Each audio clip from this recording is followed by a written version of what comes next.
Hello, my name is Tara Coleman, and I'd like to share my life story with you all. If you had seen me in my early 20s, or even in my late teens, you would have thought my life was already over. You would never have guessed where I came from. In fact, looking at me, you might have assumed I came from a broken home or that I had been abused. But it was actually the complete opposite. I was raised by two wonderful, God-fearing parents. I'm the youngest of 4 children, and I was so protected that when I finally encountered the real world, I was completely unprepared. Not only was I raised in a Christian home, but my parents lived out their faith intensely. My father was a deacon at church, and we would pray together around the wood stove. I would fall asleep listening to those prayers. It was a true relationship with Christ. Even so, despite growing up like this, I never truly knew God or Jesus. I knew everything about him. I knew who he was. But when it came to his love, grace, and the power he has to transform lives, that I didn't know. I was raised with so much protection that everything came crashing down when I started experiencing the world. I think the first major blow in my life happened when I was about 10 years old. I found out, through a friend, that my father, that figure so important in my life, my hero, wasn't my biological father. I was his favorite daughter, but don't tell my sisters, okay? That tore me apart inside. It's a strange age to learn something like that, right when you start trying to figure out who you are. It completely shook my sense of identity. I felt betrayed, deceived, abandoned by my biological father, even though I had never known him. From there on, I began to rebel. My parents say my behavior didn't cause their divorce, but being honest, I know it had a huge impact. They couldn't agree on how to deal with me, so they ended up separating. Suddenly, that strict routine, no television, only Christian radio, no friends at home, was replaced by an environment with no supervision whatsoever. And I was already filled with anger and rebellion inside. It was like throwing gasoline on the fire. Since my father wasn't around anymore, and my mother had to work a lot, I ended up on my own. All of this started happening when I was between 9 and 11 years old. I felt like a foreigner in my own world. And look, there will be many things in my testimony that I'm not proud of.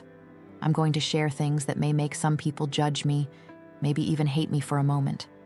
I just want to warn you that, before we get into the details, some parts are going to be pretty graphic and even alarming. So if you're watching with children, it might be good for them not to watch this part.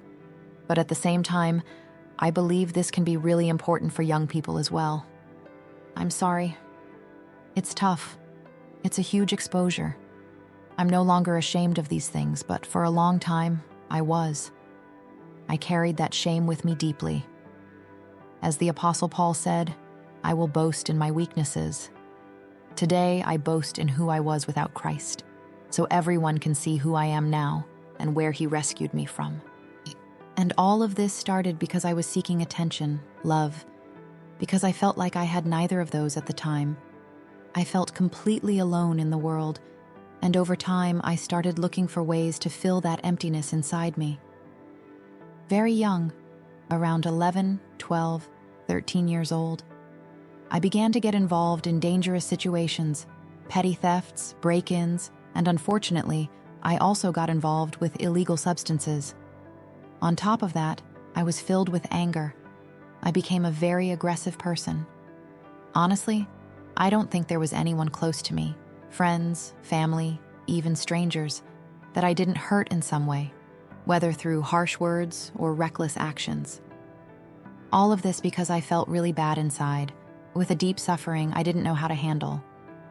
I was truly lost, and I felt like negative forces had been influencing my life from a very young age. So, if you're a parent and you're watching, please don't wait to talk to your children about life's difficulties. The world doesn't wait. Show them who Christ is and how much he loves them before other influences try to convince them otherwise. Back to my story, I was basically alone and involved in destructive behaviors.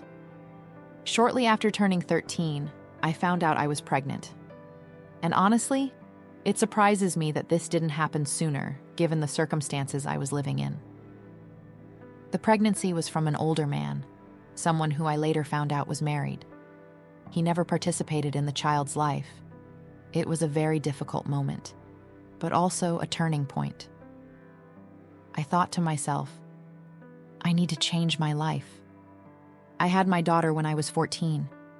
Today, she's in college and works as a teacher, but back then, when she was born, I made a promise. I will be the best mother I can be. It didn't matter how old I was. I just wanted to give my best. I went back to school. I took my daughter with me to class. I was really trying to do everything right. But, unfortunately, that didn't last long. I still didn't have a relationship with God. I didn't truly know Him, and that was a big void. Without that foundation, I ended up falling back into the same traps I'd fallen into before. At 15, I got pregnant again. The difference this time was that the father of the child was present. I'm not sure if his presence was positive, but he was involved. He was someone with very controlling behavior, and this was actually my first longer-lasting emotional relationship. He was 24, and I was only 15. Having never had a healthy bond with anyone before, I didn't know what a safe relationship looked like. I thought that was love. I thought it was forever. I didn't understand that some of his behaviors weren't normal and that, in fact, I was in an unbalanced relationship. I had our daughter when I was 16, Aniston, and at that point I said, I'm not going to make the same mistakes as before. This time it will be different. It's kind of strange to think that, at 16, I was making such serious decisions, while other people my age were just starting to drive. After my daughter was born, we got married. It wasn't exactly a decision made out of love, but rather a way to avoid legal issues since he was older. So we moved in together. And for a while, my life seemed to be on track.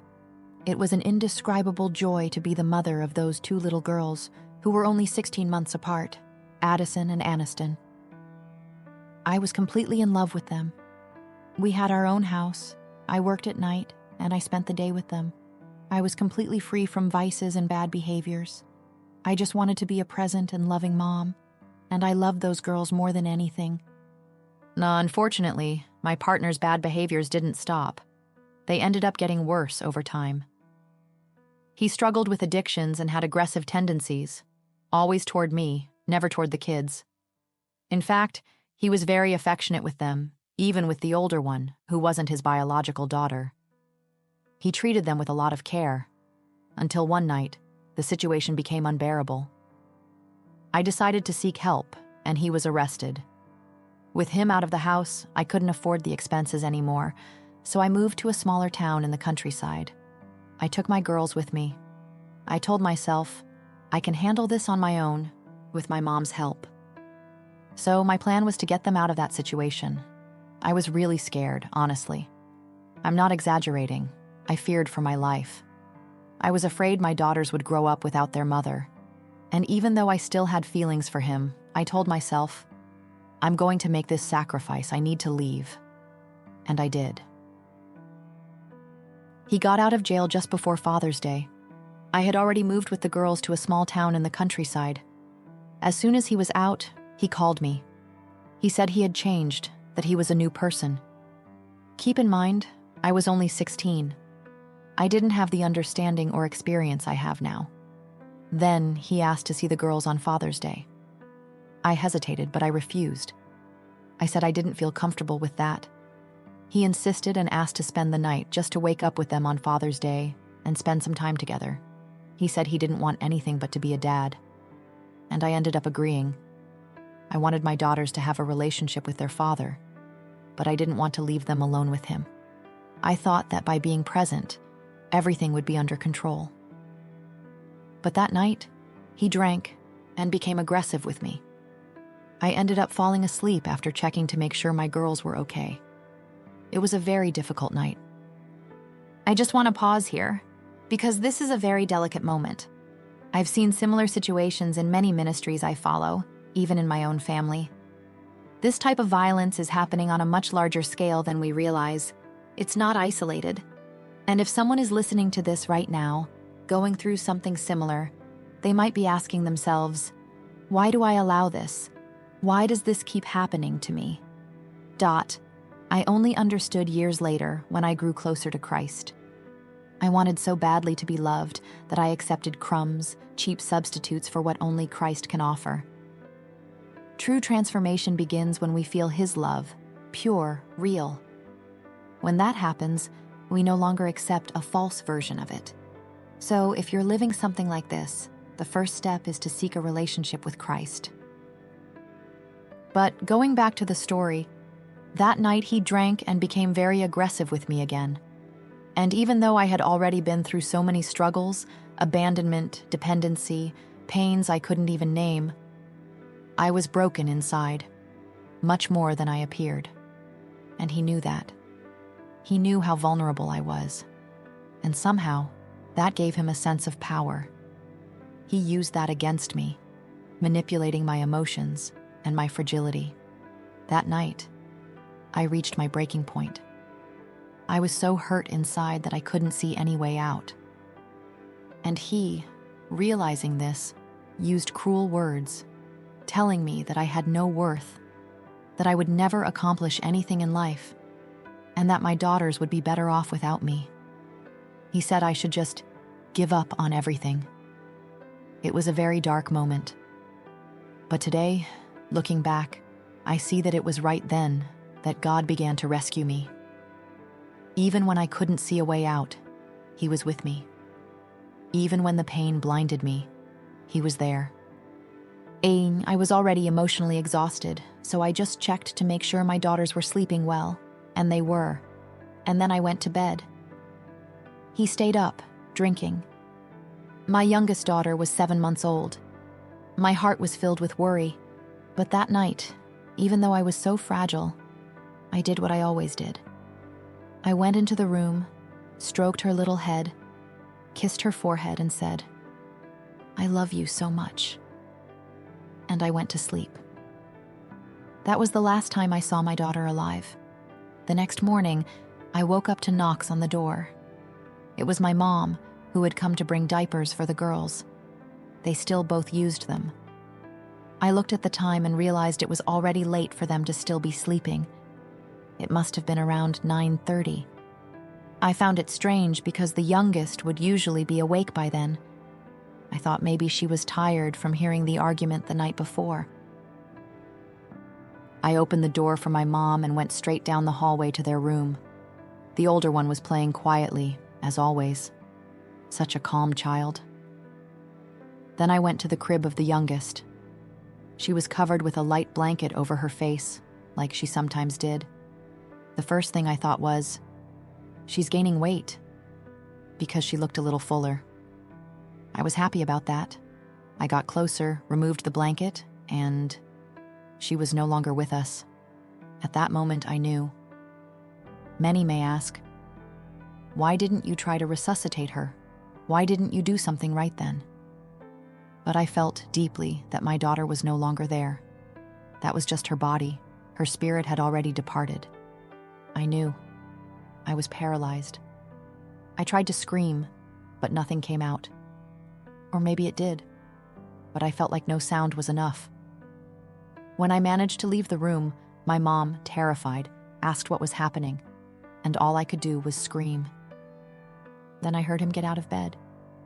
He came to the door of the room and looked at the crib. Then he looked at me and smiled. It was a smile I will never forget.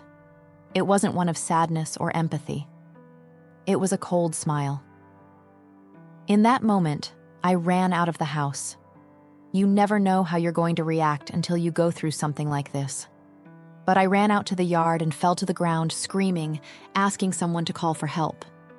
The night before, during the argument, he had thrown my phone into the yard. It was raining that morning, so I couldn't even call for help.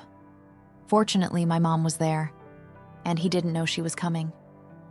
I stayed there, lying on the ground, screaming, completely desperate. It was one of the hardest moments of my life. Time passed, and while the paramedics tried to resuscitate her, I still held on to a thread of hope, even though I knew deep down that they wouldn't be able to. I just kept repeating, Please, take care of her with love. Be careful." My mom put me in the back seat of the car. I was in shock, completely paralyzed. I had to be taken to the hospital. And from that moment on, everything changed. Oh, and there's one more detail that marked this day deeply. It was Father's Day. Yes, that same Sunday. And it was also when I found out that, while he was in prison, he had discovered a secret of mine. Something that, in my youth and immaturity, I had hidden from him. I was selfish. I wanted to have a family. I wanted my daughter to have a father present. But the truth is that I found out I was pregnant even before I started a relationship with him. And he only found out that the child wasn't biologically his a few weeks before getting out of prison. This really shook him, of course, but I never imagined he would do something so terrible. From what I heard later, even in a confession, he did what he did not out of anger at the baby, but as a way to hurt me, to punish me. And that made everything even harder to bear. Yes, he took my daughter's life. It's something unimaginable, but that's what happened. And I survived that. This is the kind of pain that seems impossible to face, but here I am. The worst part, without a doubt, was losing my daughter. But the guilt was also consuming me. I kept thinking about the night before, when I felt so overwhelmed and drained. I didn't truly know God. I didn't understand how he worked. I didn't realize he was a God of love. In my mind, I thought it was all some kind of punishment, like God was chastising me.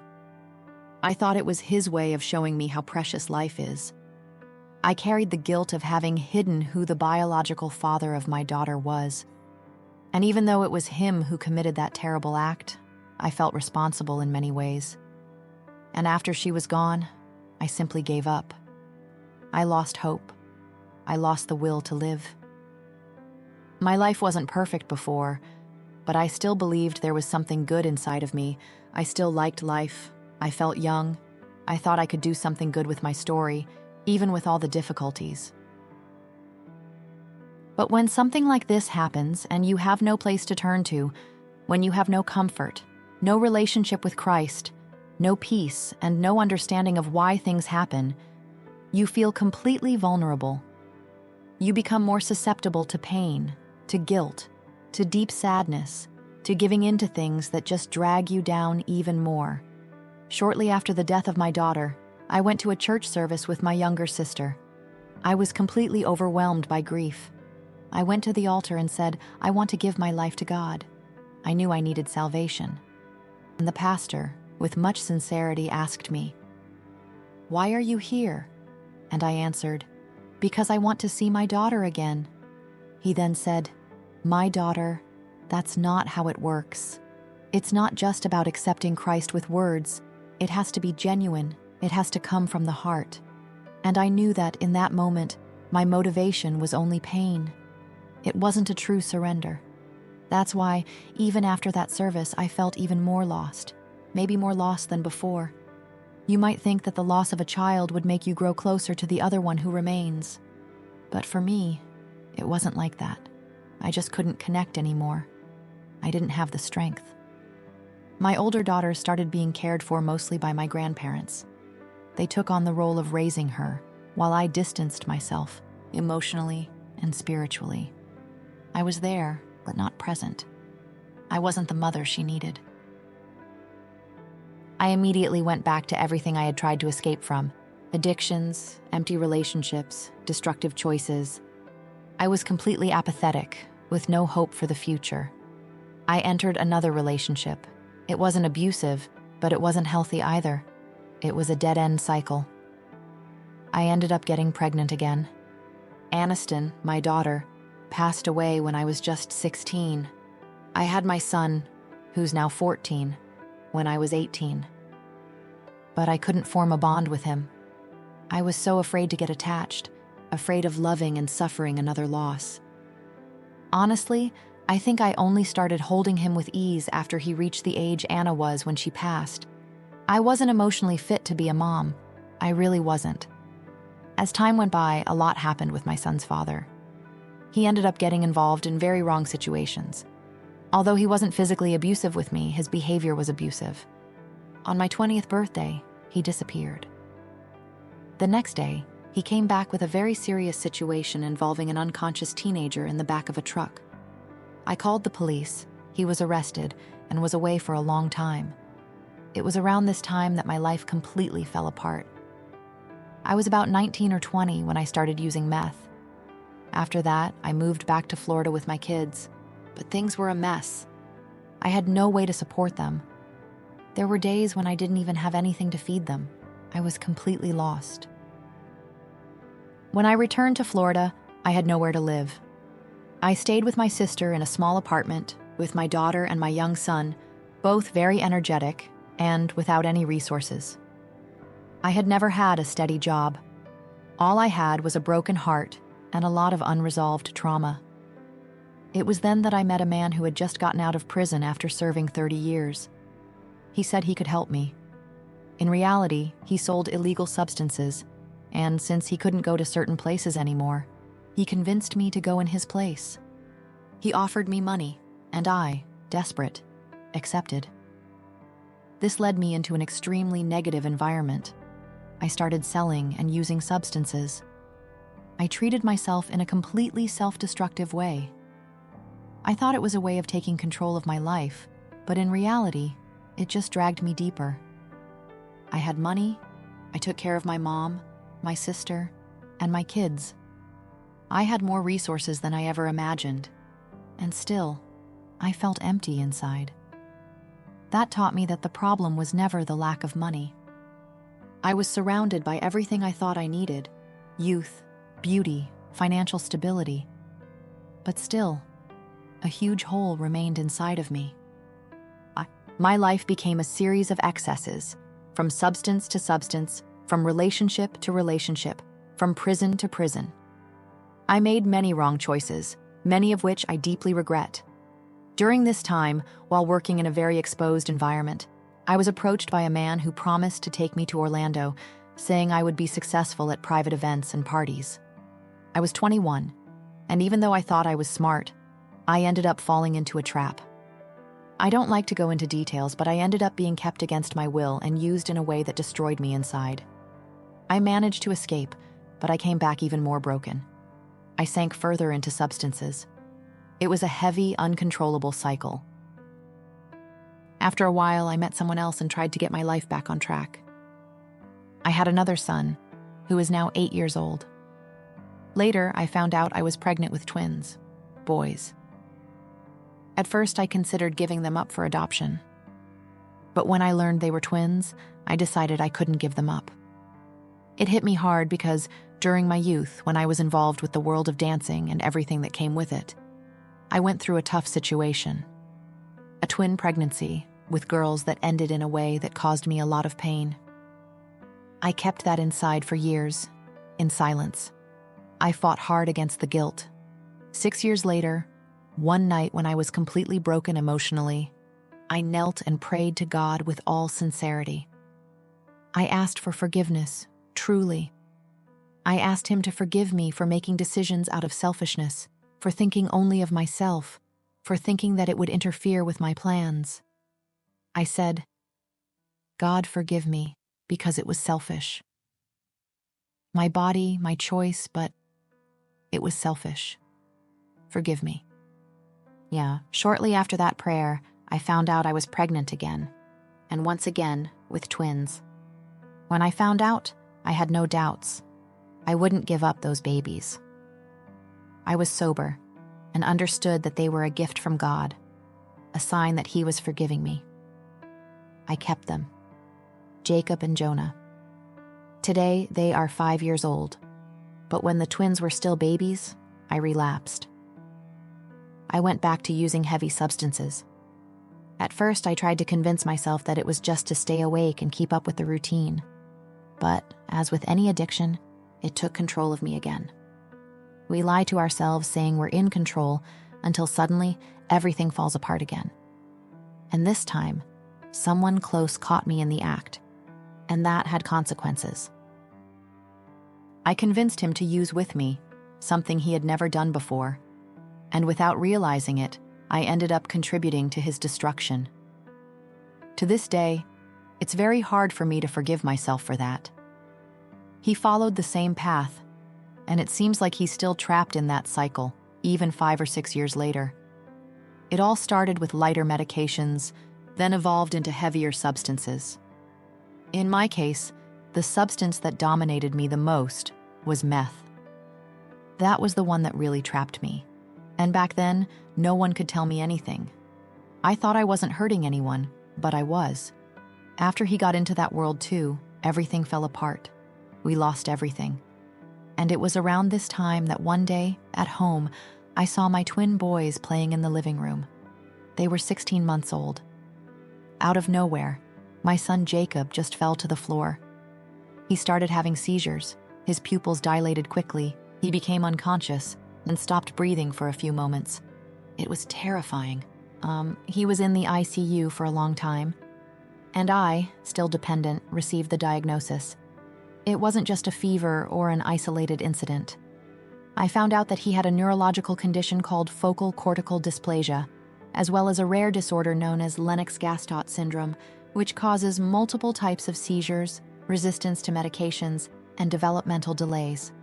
Seeing my son go through that, completely vulnerable, with no way for me to help, was devastating. The doctors told me he wouldn't have typical development. And that destroyed me.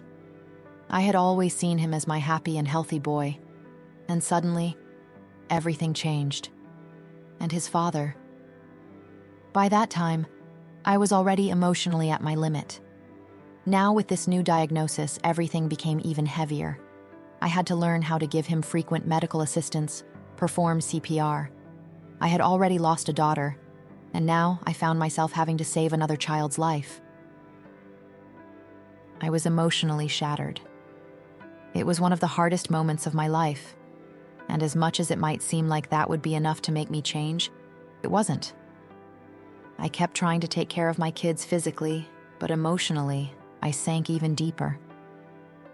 I fell back into substance use again. At this point, I wasn't myself anymore. I wasn't in control of anything. Addiction became my center. Since I was 10, my life had been marked by some form of addiction. The substances just changed. I'd use one to try to stop the other, cocaine to stop drinking, then heroin to get off cocaine, anti-anxiety meds to ease withdrawal, and so on. An endless cycle. But meth was the one that truly trapped me. And honestly, I didn't want to quit. I'd like to say I tried to stop, that I fought against it and relapsed several times. But the truth is, I never even tried.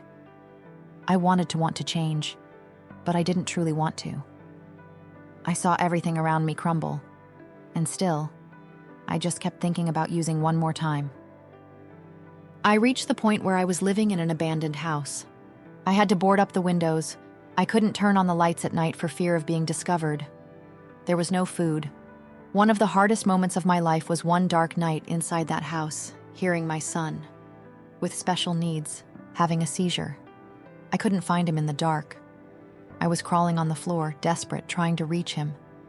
That destroyed me. I started breaking into houses to get food for him. It was an extremely difficult time, total desperation. But shortly after, by God's grace, I was arrested. And at the time, my twin babies were still infants. Those were the children I said were a gift from God. And still, look what I did with that gift. I knew they were a miracle, a second chance. But I failed. I was arrested for drug possession. It happened during a trip to the supermarket with my daughter. At that time, the twins were in the care of their father, who also struggled with heroin and meth addiction. When I was taken, he was left alone with the kids at home. I was terrified because I knew he wasn't in any condition to care for them, especially one of the boys, who had special medical needs. Shortly after, the police came to the house for another reason, looking for him. He fled, literally jumped out the window, and left the boys alone in the house. They weren't even 2 years old. One of them needed constant care, and he just left without telling anyone. We don't know exactly how long they were alone. Well, thank God the state was notified and the boys were rescued. They were placed in a foster home. And unlike my other children, who had always stayed with family, where I knew they were safe, now they were in the care of the system. That was like a punch in the stomach. For the first time, I didn't know where they were, how they were doing, and that destroyed me inside. As strange as it may sound, that prison was a blessing for me. I spent almost 2 weeks in that cell, going through withdrawal, with no medication, no help. It was one of the most physically difficult experiences of my life, but I needed it. Maybe a lot of people don't understand, but that fear of withdrawal is one of the reasons why so many users can't quit. It's not just the addiction, it's the terror of what the body will go through without the substance. But I went through it there, with no resources, and I survived. This happened in 2018. And since then, I have never touched heroin again. Even though I was still broken inside, even with all the problems I was still facing, I never used again. So yes, that prison was short, but necessary. After I got out, knowing I had lost custody of the boys and that, in order to get them back, I would have to prove to the state that I was capable, made me try with everything I had. I dedicated myself with all my strength. But I need to say this honestly. I did everything I could at that moment, as a still broken person, without faith, without God, without direction. I gave my best, but some things you just can't overcome on your own. There are battles that we can only win with Christ, and my life proved that, over and over. You can change your habits, you can change your friends, but if you don't take care of the reasons that keep making you fall back into the same mistakes, you'll keep trying to fill a void that only Christ can fill. I gave it my all. I kept telling myself, I'm not going to lose my kids. I'm not going to lose my kids. I started following the plan required by the court. I rented a room with a friend. I was drinking a lot, but I hadn't started using substances again. I was attending all the classes, trying to do everything right to get my boys back. They had been placed in a temporary foster home, and this part of the story is something I recognize was guided by God. The woman who took the twins in, she is, today, my best friend. Those were the first and only children she ever took in as a foster family. In fact, she wasn't even supposed to take them. She wasn't considered adequate by the system's standards, but she was a woman of faith. And from the start, she was a blessing not just for the boys, but for me too. She told me later that on the first day we met, when she walked into the courtroom and saw me for the first time, she heard God speak to her. Help this woman, love this woman, do what you can for her. And she did, with all her heart. I'm absolutely certain it was God who led all of this. Over time, I grew so close to her and her family that I ended up moving into their home. They became a fundamental part of my life. And in a way, they took me in too. It wasn't just a home for the boys. They cared for me when I couldn't care for myself. But back to my story. I was trying to do everything right. I had regular visits with the boys. I followed the court's plan. But a few months later, I fell again. It only took once. One night out with the wrong person, thinking I was strong enough to resist. And I wasn't. I started using again. I tried to hide it as much as possible, but there are some things you can't hide for long. And as I got closer to the final phase of the plan to get the boys back, I knew I was still using. I was lying about where I was living. In reality, it was a house where parties happened all the time. I had no skills, no stability. I was still emotionally destroyed. I went to Jenny, the foster mother of my boys and my friend, and I said, Jenny, I can't bring them back. It wouldn't be fair. They have a good life with you. If they come back with me now, I'll ruin it. It was one of the hardest decisions of my life. But when you truly love your children, sometimes you have to make decisions that go beyond what seems right in the eyes of others. The selfish part of me just wanted to walk into that courtroom and say, they're mine. But I knew that if I did that, I'd be dragging them back into the same mess as before. They deserved more. So we talked, and she decided to adopt them. I agreed. And, in a way, it worked out. I continued living with them. It was a blessing, but also a trap. Because even with my kids nearby, I was using more than ever. And not just using, I got involved with selling too. If anyone is watching this, please don't judge me. I know how much I've messed up. At that point, having my kids around and still being able to use seemed like the best of both worlds. I convinced myself that everything was fine. But the truth is, I had no real reason to change at that point. Yintao, Dory, and Bubby were with my mom. She even legally adopted them during one of the times I was in prison for a longer period. But I was always their mom. Even after the adoption, I was still seen that way.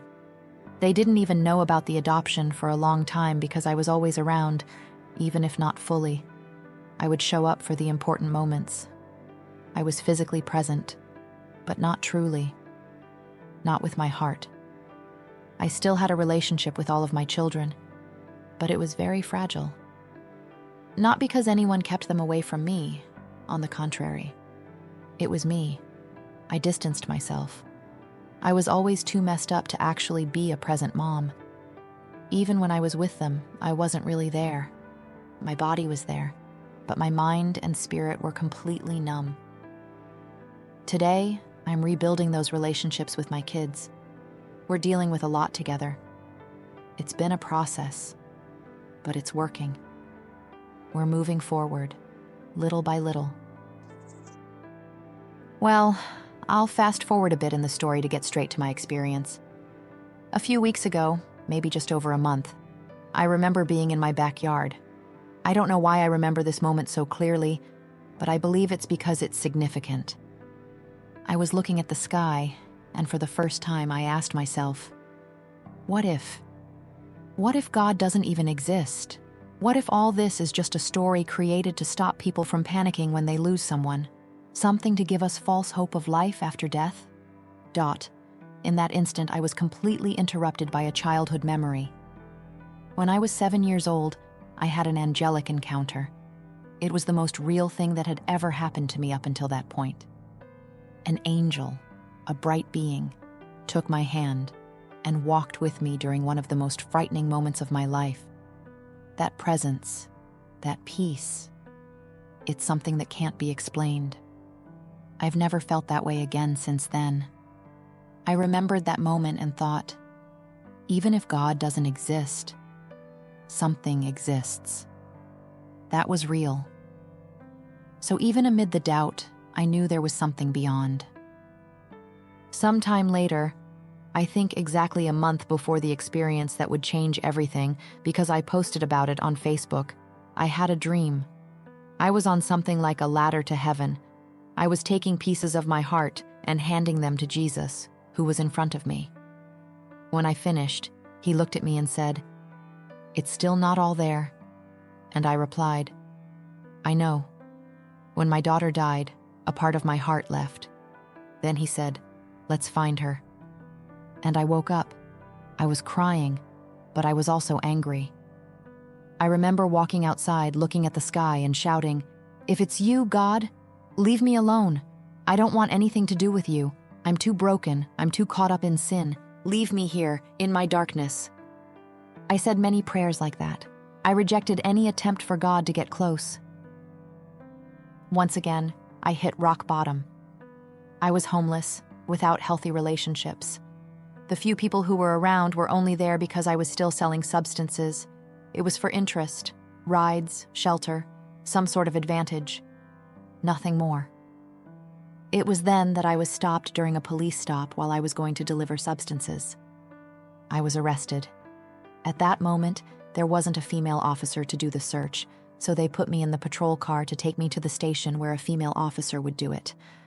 While I was in the back seat, I started to panic. I was carrying about 7.5 grams of meth, well packaged. I also had a small amount with me, in a separate container. And in that instant, terrified of being caught and facing a heavy sentence, since I was a repeat offender with a history of drug convictions, I made a desperate decision. I decided to swallow everything. I don't know how I managed. I felt nauseous, almost choked, but I managed to swallow it while the officers were outside the car. I grabbed the rest that was separated and put it in my mouth, too. In my mind, everything seemed under control. I thought, in a few days, this will be out of my system, and on top of that, I'll still be able to stay high in prison. I thought I was being smart, that I was escaping a long sentence. That was my reasoning at that moment. They watched the video from the camera inside the patrol car and discovered what happened. They still didn't know exactly what I had done. I was taken directly to the hospital as soon as I was arrested because I had also ingested several pills. At the hospital, they told me I was fine, that it was just a matter of letting the effect pass. I lied about the amount and type of substance, so they sent me back to jail. I ended up receiving another charge because of this. It was the height of the pandemic, and I was placed in a quarantine cell. We stayed there for 23 hours a day. They would pass by, look through the little window, and that was it. During the first 3 days, I barely moved from the bunk. I was sleeping from the effect of the pills. By that point, I probably hadn't slept properly for almost a week. I was completely out. On the third night, I had a dream. But to be honest, it didn't feel like just a dream. There was something different about it, something with authority. Since I started reading the Bible after that, I began to understand how seriously dreams are treated in the scriptures. Before, I used to think, why would God give dreams to someone and that person just act based on them? I had never understood until it happened to me. In that dream, I was lying in a hospital bed. There was a doctor at the foot of the bed, holding something like an X-ray. He had a very serious expression and said, "If you hadn't come when you did, you wouldn't have woken up. You would have died during the night. No doubt." The moment I woke up from that dream, I got up immediately. It was a different kind of awakening. I can't explain it. It wasn't just any dream. At that moment, I wasn't even thinking about God. I didn't know where that came from, but I felt like something was warning me. I even thought, is this what people feel before they die? In the dream, the doctor explained that the substance I had ingested had settled inside my body and that it could cause internal bleeding. That I wouldn't have survived the night if I hadn't been helped. And I understood that as a very clear sign. So yes, all of this was a dream. I had that experience on the third night, in that cell.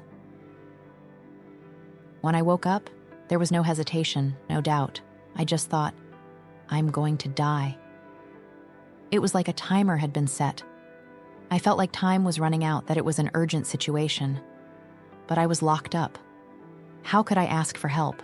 Anyone who has been through this knows, in the system, you fill out forms and it can take months before you get any attention. I thought, how am I going to get help before I die in here? But I started banging on the cell door forcefully, insistently, until an officer came. I pretended I couldn't breathe, faked a heart attack. Anything to get me out of there. I needed help. I was taken to the prison infirmary, and there I told the truth. How much I had ingested, what it was. At that point, I didn't care about the sentence anymore. I'd rather go to prison than die there. I was transferred to a hospital, shackled directly to an emergency unit. I spent the next 16 hours strapped to a stretcher while they did all kinds of tests. Gastrointestinal tests, ultrasounds, x-rays, blood work. Absolutely everything. After those 16 hours, the doctor came in and said, "It's not lodged, it's not obstructed. It's in the lower intestine. Don't take anything to speed up the process. Just let your body eliminate it naturally. You should be fine." The ride back to the prison took about 45 minutes, and the entire way, I was furious. I started blaming myself. You thought you were going through something spiritual, thought you were going to die, and now you've put yourself in an even worse situation with another charge hanging over you. I kept questioning myself. Was all of this just in my head? Did I fool myself into thinking that God was trying to show me something? I was angry. I thought it had all been for nothing. I thought I acted impulsively because of a dream, that maybe it wasn't something spiritual at all, but just an effect of the substances. I started making excuses to blame myself. I went back to jail and was placed in a cell right up front, in the intake area, the complete opposite of the quarantine cell I was in before. The intake area is very busy. Every 15 minutes, someone walks by and looks through the little window in the door to check on you. I asked for a food tray because I had spent the whole night in the hospital and missed breakfast. Or maybe it was lunch, I don't remember exactly. They gave me the food, put me in that cell, and that's when my life practically ended. That was the last thing I remember before being revived. The last memory I have is entering the cell. After that, everything went blank. I didn't feel pain, didn't feel bad, didn't feel dizzy, nothing. I just shut down, as if suddenly I ceased to exist. The next thing I remember is the lieutenant over me, surrounded by several people. I was lying down, and she was doing chest compressions, trying to revive me. My shirt was pulled up. She was rubbing her knuckles on my sternum, but I didn't feel anything. She was sweating, pushing hard, but I didn't feel a thing. The nurse knelt beside her and administered several doses of naloxone, 9 in total, more than recommended. They didn't know exactly what was in my system. They suspected opioids, but since it wasn't, the medication had no effect. They continued performing chest compressions on me for quite some time. I don't know how long I was unconscious, maybe about 15 minutes. Long enough that they didn't expect any more success with the resuscitation. But at that moment, something happened. Yes, I could see everything. I was still in my body, watching and hearing everything, but I didn't feel anything. It was as if I were trapped inside myself. I remember hearing the lieutenant say, "Breathe, Tara. Come on, breathe. Don't die. Think about your kids." She had spoken to me before the transport to the hospital. She knew my story, and that stuck with me. I thought, why are they telling me to breathe? I'm breathing. I'm not out of breath. But in reality, I wasn't breathing. That's when I heard a voice in my left ear. It wasn't anyone in that room. It was different from anything I had ever heard. Soft, deep, almost like caramel. The voice said, "Come with me. You're tired. Your soul is tired." It wasn't said harshly, it wasn't threatening, nor did it make me feel guilty. It was more like an invitation, something calm. I can give you rest. It's dark, quiet, calm. I can give you peace. Your soul needs rest. While I was hearing that, I looked again at what was happening around me, and I saw they were still trying to revive me. And then it hit me. I had made a complete mess of my life. I thought, I don't know where I'm going, but anywhere is better than here. Up there, I have nothing left, not even myself.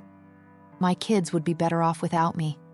I couldn't see a way out anymore. I didn't believe I'd ever have the motivation to change. I thought it was the end.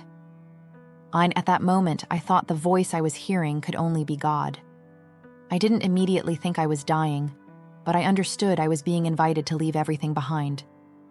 And the only explanation that made sense was that it was coming from Him. This part is hard even for me to fully understand, because I know that near-death experiences are different for everyone.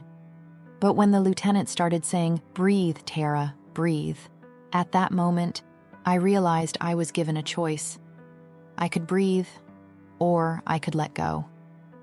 Yes, it was as if I had been given the freedom to choose, and, in a way, I chose to die. Or continue dying, if you prefer to call it that. I chose to let go. I remember I just said, "Okay, that's all."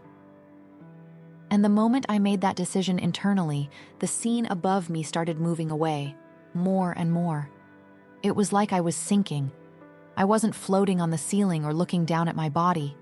I was falling, as if I were diving deeper and deeper into myself. When I could barely see the scene above, I saw the lieutenant get up, take off her black gloves, roll them up, and shake her head, saying, "She's gone." That was the moment when, as I like to say, I started to die. Or, as I prefer to call it, I started to let go.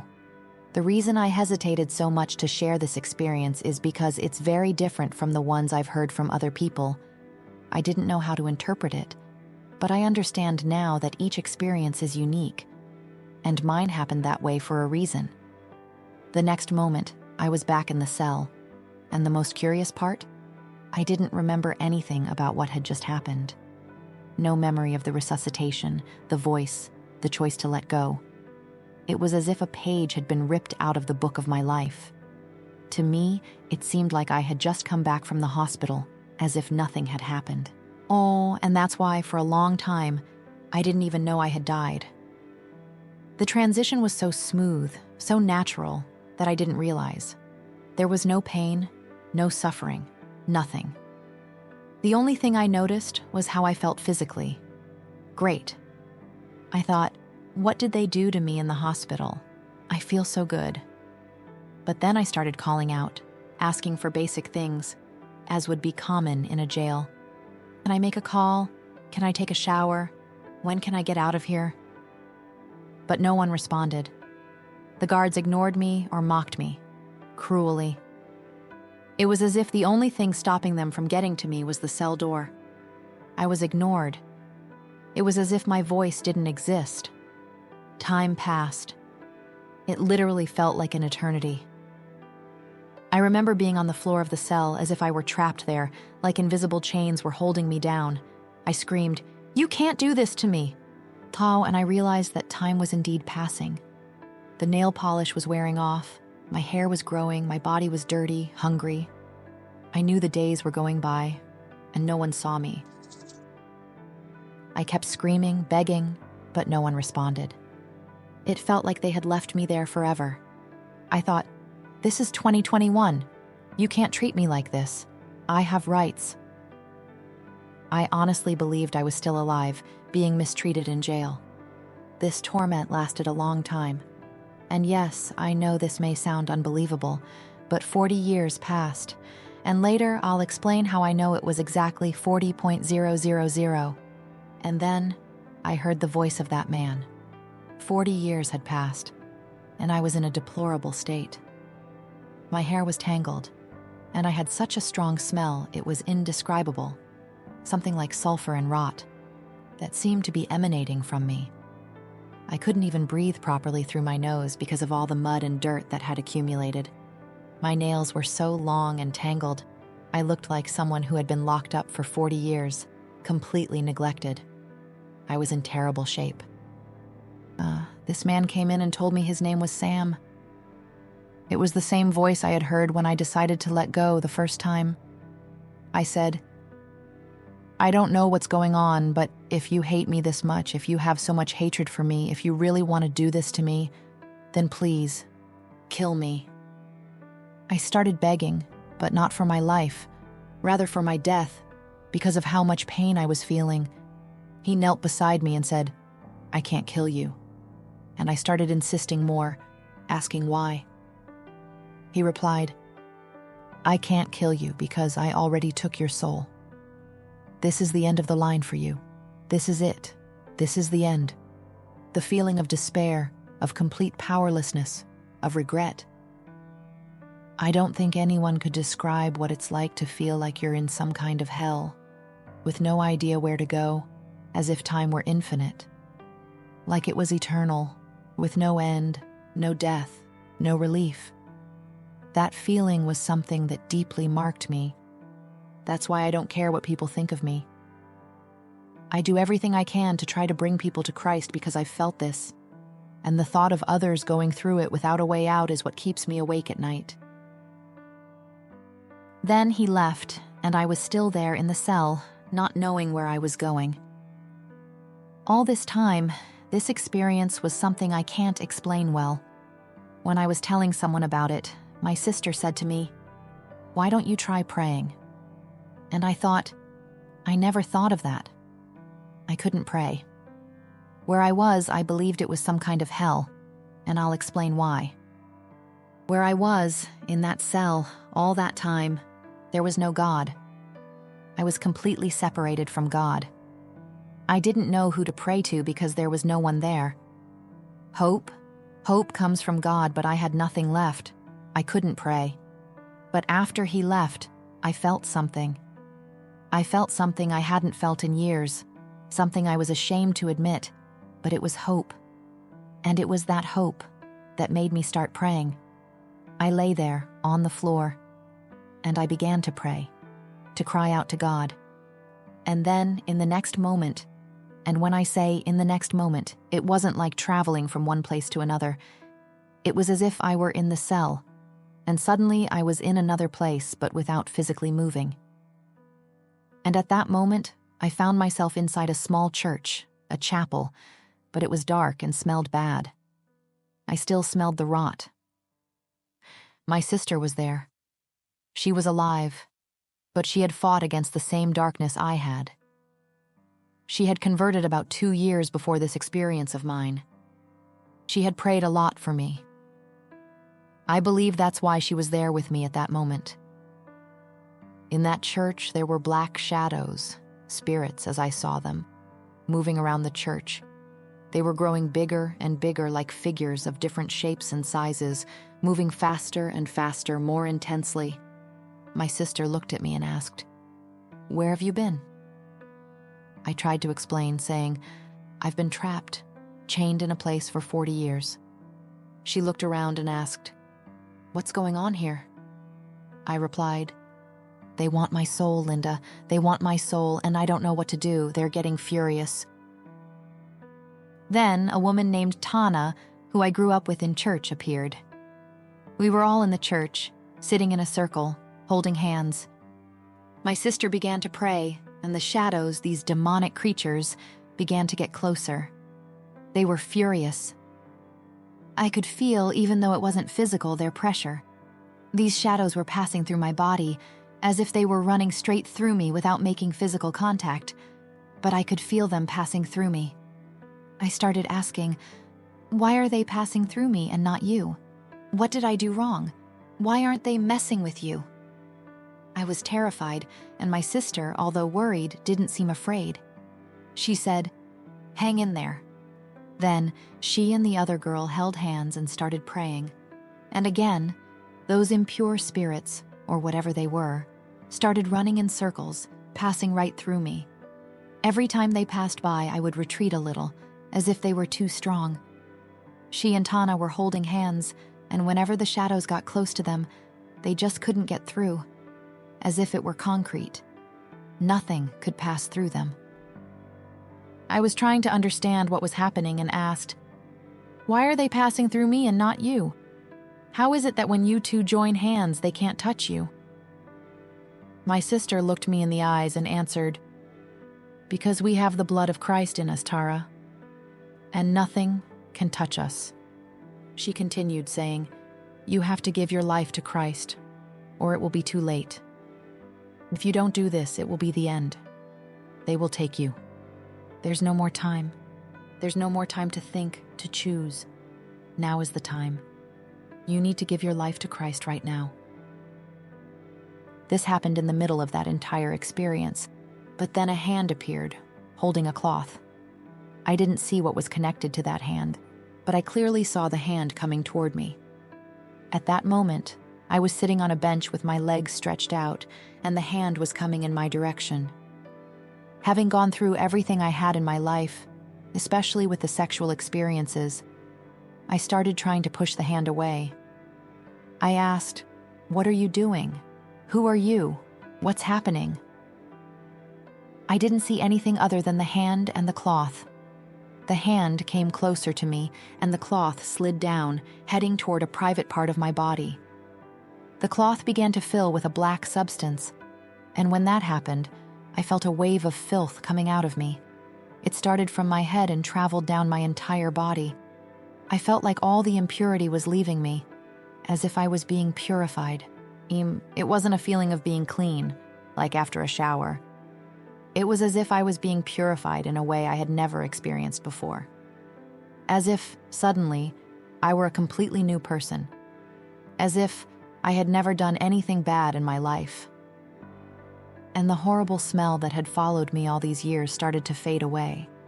While this was happening, I felt something very deep. It wasn't as if he was judging or condemning me. It wasn't a "you deserve this" or "look what you've done." It was almost like he felt pity for me, as if saying, "Look what she's done to her own life." It was compassion. He made me feel that, even though the choices were mine, I was being treated as a victim. It was a kind of compassion I didn't know existed. When the arm and the cloth disappeared, I felt clean. The horrible smell was gone, but the demons, or shadows, or spirits, whatever I call them, were still there. And they were getting stronger. I felt my hair standing on end, the pressure increasing. I was back holding hands with Tana and my sister, and then I looked at my sister and said, "Linda, it's just us. What are we going to do? How will I overcome this? How will I get out of here?" It was just the three of us. And at that moment, my sister looked back, and I looked as well.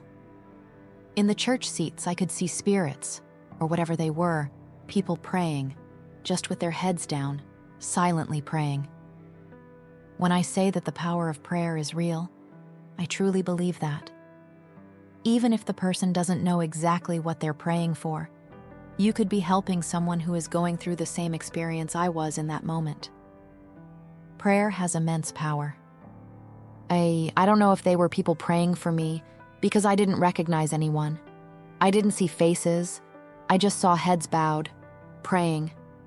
That was something that really touched me. When you pray, and sometimes feel like your prayers aren't being heard, there's a whole spiritual realm that is very real. Even if your prayers aren't answered the way you expect, or what you desire, they still have power. I always try to remember that. Sometimes we don't know who we're praying for, but God knows. Many times the Lord wakes me up in the middle of the night and tells me to pray for someone. I have no idea who it is, but I know it's important to pray for that person, and God knows who it is. In the next moment, the shadows got stronger, bigger, closer, to the point where I could barely hold on to their hands. I felt like I was being pulled away.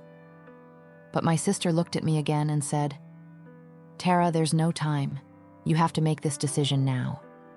I think this part of my experience is a clear example of how sin has immense power, just like God does. I knew that when I made the decision to give my life to Christ at that moment, it would be a literal choice of life or death. But even facing that, I still had difficulty. I was seeing the spiritual realm. I had been touched by the hand of Jesus, and yet I was still trying to hold on to sin, because it was all I knew. I had never known how to live a righteous life. I had never known what it meant to be a decent person, and I didn't want to let go. Even at that moment, I hesitated. My sister said again, "You have to make this choice now. You have to give your life to Christ now." It was a situation of extreme stress. It was a serious conversation, as if something was about to happen one way or another.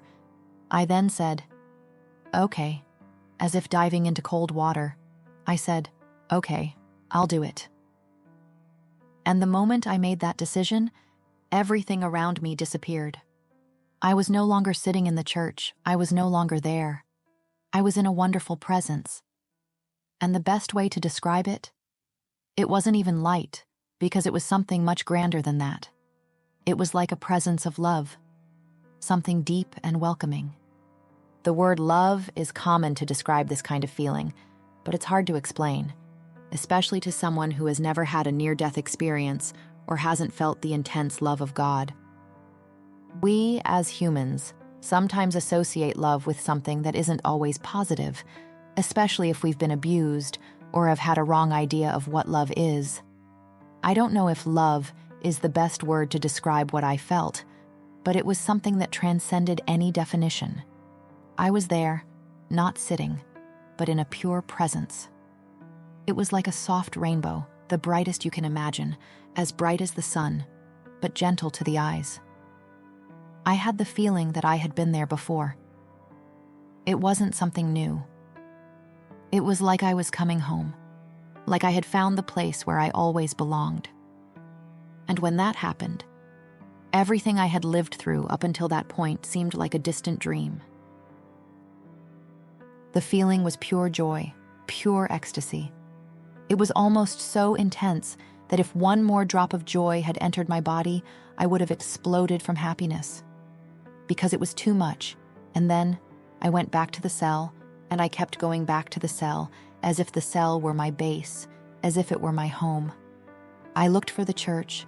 I tried to connect with the church to live that amazing experience of purification of what I don't want to exaggerate, but I believe I was in God's presence. That's what happened to me. In the next moment, I was back in the cell.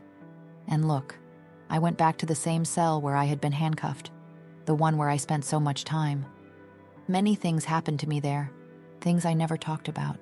I was confined for a long time, then went back to the same cell. But this time, something was different. I had something I didn't have before. I had Christ inside me. And I remember thinking, I can stay here in the cell until he comes back and I don't care. I'll have joy, even being handcuffed, because I'm clean. I've been transformed, I'm healed, I'm free. I'm not that girl who was here before. I'm a completely new person. I can handle this. I don't care if I stay here for the rest of my life. In the next moment, I realized it was dark again. The only light in the room came from a man who was facing away from me. I never saw his face, but he was writing dates on the wall, a large list of them. I was behind him, and I tried to move to see his face or anything else, but I couldn't. I only saw his back. I won't say he was a radiant man, but the light didn't come from him. He was the light. He was writing the dates on the wall, and I apologize, but when I looked at the dates, I recognized some of them. I was counting. There were 11 in total, and some I recognized as my kids' birthdays. The others I didn't recognize. I didn't say anything, but he started speaking to me, not with his mouth, but inside me. He knew what I was thinking, and before I could finish my thought, he was already giving me the answer. I was thinking, what are these other dates? And then he began to speak, but he didn't answer my question. He said something I didn't quite understand, but I think it's important to tell so the next part of the story makes sense. He said, I've been looking for you for years. I searched for you in every prison I could find. In every prison that existed, I searched for you and couldn't find you. I only knew you were alive because I always got calls to come pick up your kids.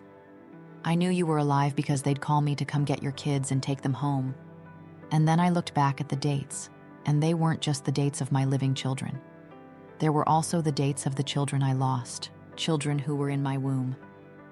There were 11 dates, and he said to me, I kept getting calls to come pick up your children and take them home, so I knew you were alive. I knew there was still hope, and I would keep looking for you. I looked again at the dates on the wall, and one of them shone brighter than the others. It wasn't because I remembered, but because it was being shown to me. It was the day I had the removal with the girls. In that moment, I felt as if my arms opened, and I could feel both of them, though I couldn't see them. I felt them in my arms, as if I were hugging them with their little heads on my shoulder. I could feel them, but I couldn't see them. I asked, Can I see them? And he replied, No, I never gave them the breath of life. You will see them soon. The other dates corresponded to other removals, and even some spontaneous losses I didn't even know I had had. But at least I knew they were there, even though I hadn't been aware of it. And at that moment, I knew, in some way, that even though I had made that selfish choice, God had given me a wonderful gift, these identical twin girls, something that would be a dream for many people. And I simply threw that away as if saying, no, thanks, out of pure selfishness. But still, he kept looking for me. He forgave me. He loved them, and they would still be waiting for me, not if it happens again, but when it happens again. In the next moment, I was back in the cell, I always went back to the cell, and there was a puddle on the stone floor, formed by the tears I had shed when I was in his presence. I think the tears fell and formed that puddle. He asked me to look at it, and when I looked, I could see a scene starting to unfold in those tears. I won't say it was a movie, because it was real. It felt like it was in another place, but it was as if it were in real time. And then I looked and saw something so beautiful that compared to it, Thomas Kincaid's paintings seemed like kindergarten drawings. It was the most beautiful, serene scene, full of peace, as if everything were alive.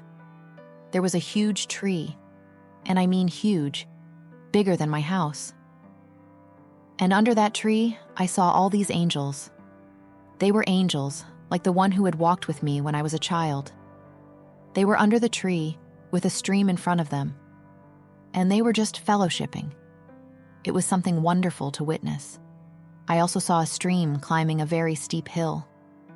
I thought that was strange, but then I noticed that beside the stream, there were stones forming steps, climbing the hill and leaving the scene, moving away from the puddle. And before I even understood what was happening, I started protesting, shouting, crying, saying, "No, no, no!" Yeah, I knew at that moment that I was about to see my daughter, whom I had mourned so much, for whom I had suffered so much. My daughter, whose death had pulled me so far from Christ that I accepted I was going to hell and thought, I'll deal with that when I get there. I began protesting and shouting, saying, "I'm not worthy, it's too much, I don't deserve this." Even today, I don't know why I protested, but it was something that seemed too big to me, too heavy to carry. And I never told anyone this, but I always had the desire in my heart. I always wanted to know how she would be, how she would have turned out as she grew. Every year I thought, would she look like me? I even looked for age progression photos because I just wanted to see her grow, see how she would be now. So, while I was looking at the scene reflected in the puddle of tears, something incredible happened. I began to see, and I swear this is true, a young woman stepping away from the crowd. She was climbing the stone steps beside the stream that went up the hill. I can't even describe the feeling of seeing that scene. I was distant, looking from afar. It wasn't that close, but still, I knew it was her. I just started crying, but it was a pain mixed with immense joy, a joy for the sadness I had carried for so long that had fueled all that suffering in my heart. It was as if all the pain was leaving me, as if the tears were purifying what I had kept for so long. I knew it was her. She started walking, and I noticed that she knew I was watching. She walked shyly, but she was very tall, with long dark hair, at the age she would have been had she not passed. I could see the beautiful young woman she would have been if she had grown up, the wonderful teenager I had dreamed of. And I remembered thinking, wow, remember this, Tara. Remember this so you don't have to try to recall it later. If God can do this, He won't take this memory from you. He can do anything. She reached the top of the stone steps, placed one hand on each side of an arch, and turned to look at me. She smiled, and at that moment, she looked like my mother, my sisters, like my own appearance, but in a beautiful way. I recognized her immediately. How did I recognize her if I hadn't seen her since she was a baby? But I knew right away it was her. And it was at that moment, at that exact moment, that I truly understood clearly how powerful God is. I realized, for real, that if He can do this, He can do anything. I asked Him. I said, "Can Juana hear me? Can she see me?"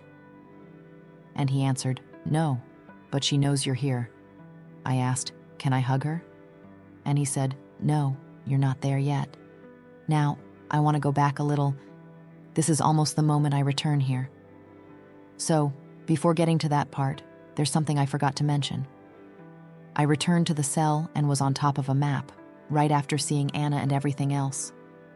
I was on top of a map, and although I couldn't see Jesus beside me, I knew He was there. I could feel Him. We communicated. Looking at that map, I realized there were many paths, many choices, but the only path I could see was mine. It was like a map of my life, but I was looking at it backwards, as if I were in the present, looking at the past. It was at that moment that I realized my life was over. I felt like I had so much to fix, but my life was at its end. I was at the end of the road, and I almost got angry. Can you imagine? First, I pushed Jesus' hand away, and then I had the nerve to get mad at him. But I did, almost shouting, "Why did you wait until now? Why did you wait until my life was at the end to show me you're real, to heal me, to set me free, to open my eyes so I could see that all of this is real?" Dottie. I looked at the path of my life, which might seem like a silly thing. There were several markings like pins along that path, hundreds of them, from the very beginning, from my birth. And there they were, marking the most important moments of my life. I saw myself there, at each of those moments, when you rejected me, when I turned away from you. I can't even explain it. And when he said that, I looked at each of the markings. When I say I relived those moments, it's not like I had to relive them minute by minute. I just looked at the markings, and the entire experience came flooding back. I began to look at some of those moments and thought, my God, I didn't know. I didn't realize it was really the Holy Spirit trying to reach me, knocking on my heart. But when your heart is closed to God, you don't recognize the Holy Spirit. You become practically unreachable. You need to reach a point of humility, and I hadn't gotten there yet. There were hundreds of markings on the map. And he never gave up on me. He never gave up. Now, there are some parts of this experience that don't quite fit anywhere. I'll give a brief summary of the things I saw, of what was shown to me, of what I experienced and learned. I saw Jesus' hand cleaning hundreds of thousands of souls with a simple movement of his hand. I saw him create seas, create storms, and seas that destroyed nations. I saw him create life, draw it, and then take it away. And while I was living all of this, I wasn't just an observer, like an innocent spectator. I understood the wisdom behind it all, the reason behind it all. And nothing is as it seems, people. That's why the Bible says not to lean on your own understanding. Then I returned to God's presence, and again, I was in the cell. I asked God what happened to my daughter because I live in a small, isolated town where nothing happens. I never got real answers about her death. Yes, there was a confession, but that doesn't mean anything without much evidence. Her autopsy was inconclusive, so there was never a large-scale investigation. No one was ever really held accountable, and I never got real answers. I asked God, what happened to her? I just need to know what happened to her. And he answered, I took her breath. I didn't break down in tears because I already knew deep inside, but I just wanted that confirmation so I could truly accept it and forgive. I wanted to be able to forgive him. Then I asked, while I was in God's presence, if I could go to her. I wanted to know if I could be with her. And he told me, you're not there yet. Do you want to go to her? Yeah, do you want to go back? Jesus was speaking to me at that moment. He said, you can't go to your daughter because it's not your time yet. But, well, that's your choice. I realized that where I was, I hadn't truly crossed over to the other side. I don't like that expression, but that's why I couldn't hug her, because I wasn't in the same place as she was. I didn't quite understand what that meant, but I understood that I wasn't where she was. He asked me, do you want to go to her? Do you want to go back? And I thought, go back where? Because at that moment, I didn't remember my life here on Earth. I definitely wasn't thinking about it. I was almost hurt, like I was disappointed for not thinking about my other children in that moment. I didn't think about anything here, absolutely nothing. And that's when he told me something, and I realized. I thought, my God, there are so many people down there who don't even believe that God exists. There are so many people living their lives who might die tomorrow and have no idea that Jesus Christ is real and that he is the only way. And And at that moment, I knew I was coming back. There was no more pain. I had joy now. I had Jesus with me. I thought, I want to go back, not just to tell everyone. And here comes the crazy part of all of this, and where I really realize that it's childlike faith. Never, not for 1 second, did I think I would come back here to tell everyone it's real and that everyone would be saved. It never crossed my mind that there would be people who didn't know me and wouldn't believe my experience. Those who know me believe, because my life is proof of that. You can't hide good fruit. You can't fake good fruit. You can't fake a transformation. So, I said, yes, I want to go back. I want to tell people. And in the next moment, before that, in that moment when I said, yes, I want to go back, that was when I felt I didn't immediately go to her, or maybe because he knew I wasn't going to go there that day. And when I said, yes, I want to go back and tell, a huge wave of revelation hit me. I realized that everything I had lived in my life, all the choices I had made, even the bad ones, everything I went through, all those times I was alone in my room, screaming, crying, wanting to die, thinking there was no more hope, all the times I felt abandoned by God. Everything I lived brought me to that moment. Even my death in that cell, to that experience, to be able to come back and tell people about it. And that made me feel that everything I went through in life, everything that caused me so much suffering, was part of a bigger plan, and that none of it was in vain. That really helped me a lot since then. I don't regret anything. I know there was a plan and a purpose for my life even before I was born. The next moment felt like I was in some anesthetic sleep or something like that. I couldn't see, barely could move, but I could hear and feel. I felt like I was being carried. Someone was behind me, arms under my armpits, carrying me backwards. Another person had each of my legs carrying me. They were talking, as if they were playing, laughing, but I couldn't understand what they were saying until, suddenly, they lifted me up and started laughing. And then one of them said, "I can't get in there." I didn't know where I was going, and I didn't understand. They repositioned themselves, and now there was nothing behind me. And then, they put me on something soft, like some kind of cushion. I don't know exactly how to explain it, but it was something very comfortable. The next moment, I felt a wet layer of pain surrounding me, intense physical discomfort. I opened my eyes and realized there was a sheet over my face. I was in a cold room with a guard outside. Yeah, in fact, they had written DOA, dead on arrival, on my arm, along with several notes made with a highlighter pen, probably from all the resuscitation attempts. I don't know if they needed it, but they were there, the marks of the efforts to revive me, made until the paramedics arrived. The most shocking thing, however, was discovering that I wasn't transported in an ambulance or fire truck, but on a stretcher. And that hit me harder later, as something very intense. A lot has happened since I came back. I pulled the sheet off my face and tried to scream, but my mouth was so dry, my throat so parched that I couldn't. When the guard saw me, his face turned white. He didn't say anything. He just ran. Because deep down, I'm still property of the state, dead or alive. There was a guard in front of the cold hospital room where I was. It wasn't exactly a freezer, but it was an extremely cold room. "Then, were you in the morgue?" they asked. I don't know. Since I was in custody, they didn't care about anything. It was really hard to get any kind of information from anyone. I was just an addict, a criminal, and they didn't care about anything I said. I couldn't even find out how long I had been dead, what happened, how they found me. There are still things I never got answers to.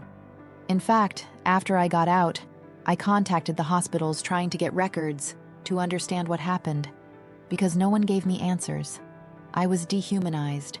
There was no one coming to me, patting me on the head and saying, "Thank God you're alive, this is a miracle." No, it was something very different.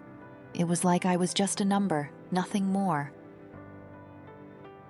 But at that moment, I didn't care. I had the joy of someone who just lived through something incredible. There was nothing in this world that could bring me down at that moment. I made the decision to come back, although truthfully, I'm not sure if it was really my choice. I feel like God already knew what was going to happen. He had a plan for my life. I believe that the reason, beyond God being full of grace and love for all of us, is that He gave me my life back as proof. Not that people need to believe what happened to me. I know some won't believe, and that's okay. But one day, they will believe. Everyone will believe, sooner or later. And the testimony that this encounter with Jesus had in my life is that, after this experience, I began living in a completely different way. I am the person I would have been if I hadn't been violated, abused, and fallen. I truly believe I am better than I would have been if I had never gone through all of that. I developed a strong humility because I know what it's like to be at rock bottom. I know what that's like. The compassion and humility inside of me are immense. If I had just graduated from college, married a virgin, had a family, and lived a perfect life, I think I would have taken God's grace for granted. I don't think I would be as close to God as I am today if I hadn't gone through everything I went through. Jesus doesn't victimize victims. He doesn't look at them and say, "You're a victim of this world, so I'm going to condemn you to hell." No, He takes the victim. He knows each heart, and He knows that deep down I longed for Him. I wanted to know what true fatherly love is. I wanted to understand what complete love is. And He is that love. And He always called me, always begged me, "Come to me. I'm the one who can save you. I'm the one who can take you out of all of this." He never gave up on me, always insisted, repeatedly, without stopping. There's one moment that, I don't know why, has stayed in my memory. The first moment I saw was my parents' wedding. When I say my parents, I mean the man who raised me, the good Christian man who raised me, whom I found out wasn't my biological father. It was their wedding. And I knew that, although I felt abandoned by my real father, that man was placed in my life by God as a father figure. He truly was the leader of our family, led the whole family to Christ. Even though I felt my biological father didn't want me, it was actually God who placed that man in my life to raise me. I found that very significant. The second moment I saw was when I was about 19 years old. I was deeply addicted, living a fast life, selling substances. I was in a car that was stolen. In my head, I was going to those people, trying to explain that it wasn't me, trying to clear my name so they wouldn't come after me. But obviously, in a high state, I wasn't thinking clearly. I was in the parking lot of a hotel. I was 20 years old, weighed 36 kilos, trying to clear my name, but ended up being severely beaten by both men and women. I almost lost my life right there. I really thought I was going to die at that moment. And out of nowhere, the last man who was on top of me stopped, and while they were hitting me with a gun to the head, I was about to lose consciousness. I remember mentally praying, "God, help me." I didn't have a connection with God, but still, I asked. Then, that man stopped, grabbed my hand and said, "If you want to live, run." I ran as fast as I could, even though I was hurt. I ran about 3 kilometers without stopping until I reached a gas station. I was exhausted. I just wanted to breathe. I had no money, no phone, nothing. When suddenly, I saw a taxi pulling up. At the time, there were still taxis. The driver didn't go to the gas station. He parked right next to me and came up to me, as if he were there to help. I said, "I didn't ask for a taxi, I don't have a phone." And he replied, "I'm here for you, I came here to help you." I was confused, thinking, what is he saying? He was an older man, I don't know if he was Indian, maybe from another origin. He said, "I'm here for you." "Where do you need to go?" I told him I needed to go to a hotel a few kilometers away, and he said, "All right, get in, I'm here to help you." I didn't have money, and he said it was okay, that I didn't need to pay. I was still suspicious because I was scared after everything that had happened.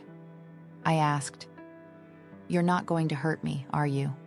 And he replied, "No, I'm not going to hurt you. Someone already did, but I'm here to help you." I didn't have many options, so I got in the taxi. He took me to the hotel where I was staying, and when we got there, he asked, "Can I walk you to your room?" Normally, I'd say no, but I was scared because the people who had assaulted me knew where I was. So I ended up saying, "Okay, I guess you can walk me." I didn't feel anything bad about that man, so he walked me to the room. And when I got there, the only thing I could think about was using substances. After everything that had happened, with the substances in the room, I was ready to resort to them. He said, "Can I come in for just a moment? I need to talk to you." And he spoke in a way like it was something really important. "I won't hurt you anymore." Who talks like that these days? I thought, "Oh no, I had a tough night." But he insisted, "It's important. I need to talk to you." I said, "Please don't hurt me." I didn't feel like he would hurt me, but at that point in my life, everything that happened was confusing. I thought, if he was going to hurt me, he would have already said so. So he entered the room, and I was sitting on the bed, rummaging through things, looking for my substances. I was trying to be discreet because, as addicted as I was, I still felt shame. He grabbed the Bible from the nightstand, opened it, and began reading scriptures to me. He said, "It doesn't matter where you've been. It doesn't matter what you're doing. None of these things matter. Run to him. Call to him. He is calling you." I was going home, and God told me to stop because someone needed my help. He started reading the scriptures, but I don't remember what he read. I got angry, really angry at that man. I started cursing at him, saying, "Get out of my room, you crazy man. There's nothing wrong with me." I completely refused to humble myself. I just wanted to get high. And for some reason I was angry, but at the same time I was scared, a mix of emotions. I pushed that man out of my room. He went to the bathroom, put the Bible in the sink, and before leaving I said, "Take that crap with you." He left, and I stayed there, in that hotel room, sitting on the floor, not moving the whole night. I was covered in blood, didn't take a shower, nothing. I just wanted to get high, and yes, I was high. But there was a different feeling in the air, a feeling I couldn't identify. I kept crying, but it wasn't tears of regret or sadness for what had happened, but tears of change, of hope. I can't even explain exactly what I felt, but now I know that room was filled with the Holy Spirit, even in one of the darkest moments of my life.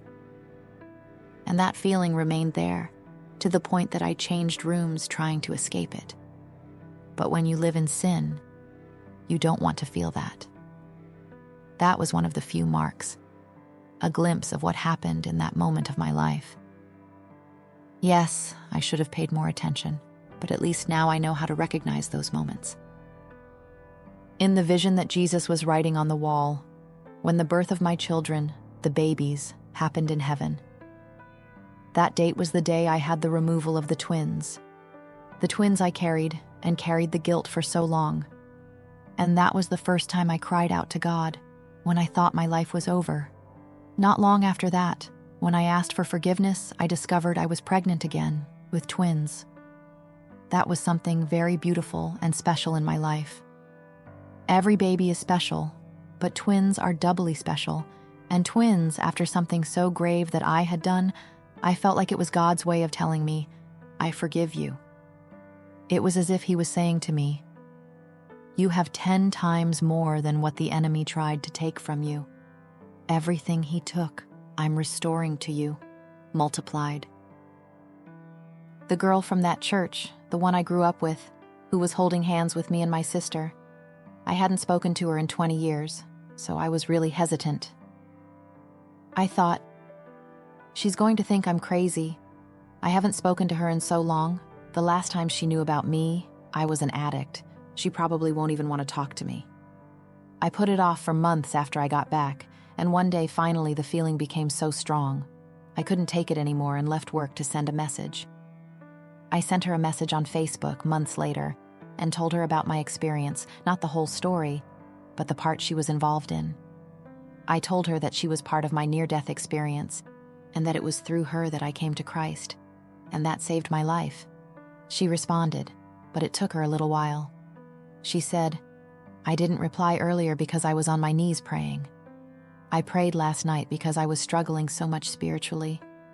I didn't know if God was real anymore. I didn't know why I was doing all this. I was losing my faith." She said, "I prayed to God and said, 'If you are real, show me, because this will be the last time I pray.'" And the next day, she woke up to my message. I was surprised because I thought it was her who had spiritually helped me. But in reality, God uses all of us in crazy and wonderful ways. He chooses the people we least expect. If you look at the people God chose in the Bible, they were the least likely. In many cases, you wouldn't choose a murderer to carry the great message of Jesus Christ to the Gentile world, or choose an adulterer and murderer like David to share the Psalms, which are some of the deepest expressions of God's heart. But God uses everyone in unexpected ways. Dear Lord, we come to you today, and we ask, Lord, that you touch the hearts of those who are still in captivity tonight, that you show them, Lord, that you have compassion for them, that you are not angry, Lord, that nothing is too shameful to bring to you. Lord, you are our friend. You are our deliverer. You are not here to condemn, but to set us free because you love us and want to see us free to accept you and receive your deliverance. In Jesus' name. God, I pray for every woman watching today, Lord, who struggles with decisions she's made regarding her body, Lord, abortions, adoptions, or anything that has brought guilt to her. I want her to lean on you, Lord, and for you to show her, as you did in my life, that you can make beauty from the ashes, Lord. You can forgive her, and only a relationship with you can fill that emptiness in her heart. And no one is too far from you, Lord, who even if they make their bed in hell, you will be there. For everyone watching today, Lord, who touch their hearts or emotions, I pray that you touch their hearts, Lord, and show them the truth. I know this experience, Lord, wasn't just for me. It was for others too, as an example of your grace and redemption. Lord, if there's anyone questioning my experience, what happened to me, I pray that you pour out the truth into their hearts, Lord, and use this as a doorway to a relationship with you in Jesus' name. Amen.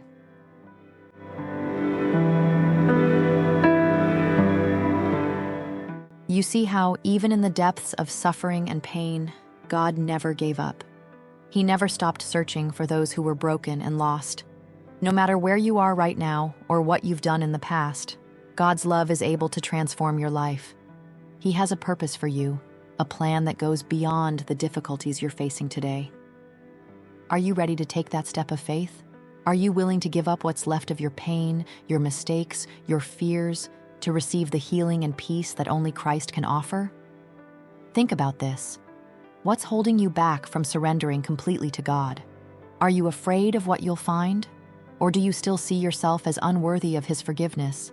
I challenge you to reflect on what's really keeping you from change. You can keep trying to fight alone, or you can choose to surrender to the one who has the power to restore you completely. If you've made it this far, it's because something in you is seeking this transformation. God is knocking at the door of your heart, and the question now is, will you open the door? I know this journey isn't easy, but you don't have to face it alone. God is with you, ready to give you the strength to start over. If you really want to change, start now. Don't wait any longer. Say yes to Him and see what He can do in your life.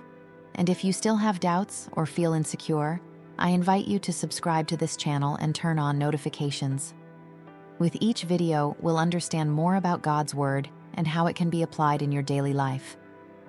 Don't go through this journey alone. Come be part of our community. I promise you won't regret it.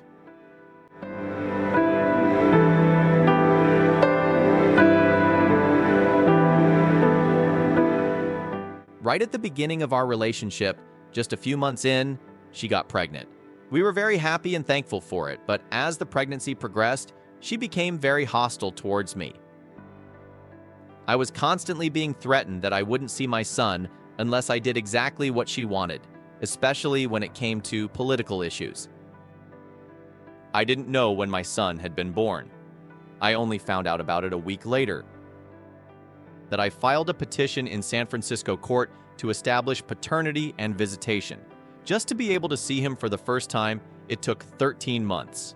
So I didn't see him until he was 15 months old. It was real suffering.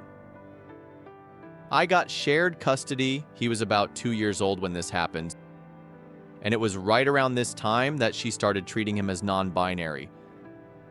She posted pictures of him in dresses, makeup, and strange things like that. There was also a post she made when she announced the pregnancy on Facebook.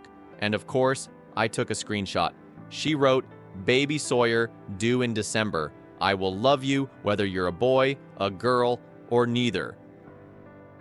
I was sad and scared for my son, but I thought a lot about it and decided that I would do whatever I could to fight for him, to make sure he was happy with who he is and that he knew there are boys and girls. If you felt moved by this testimony and want to watch this story and more stories like this, don't forget to subscribe to our channel. Here, we share powerful experiences that can transform lives and strengthen faith. Click the subscribe button, activate the notification bell to receive updates, and join our community of faith and hope.